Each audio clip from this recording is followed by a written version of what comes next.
தம்பி 1000 இருந்தால் நம்மளாம் இந்துக்கள் தம்பி, நம்மளாம் ஒண்ணுக்குள்ள ஒண்ணு.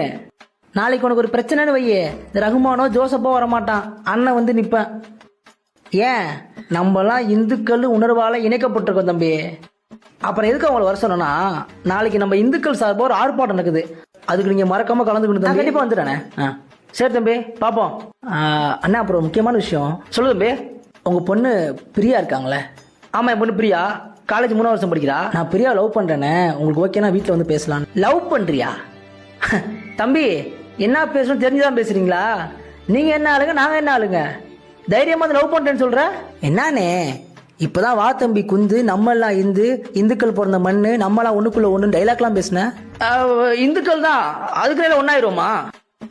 ஏண்டா ஓன் ஜாதி வேற ஏன் ஜாதி வேற, ஓன் குலசாமி வேற ஏன் குலசாமி வேற, ஓன் பழக்க வழக்கம் வேற ஏன் பழக்க வழக்கம் வேற, இவ்வளோ வேற்றுமையை வச்சுக்கிட்டு நம்மளாம் இந்துக்கள்னு சொல்ற. எதுக்கு? ஓட்டுக்காகவா? டேய், எனக்கும் கிறிஸ்துவனுக்கு இருக்க வேறுபாட்டை விட, எனக்கும் ஒரு முஸ்லீம் இருக்க வேறுபாட்டை விட, இந்துன்னு சொல்ற உனக்கும் எனக்கு தானே அதிகமா வேறுபாடு இருக்கு.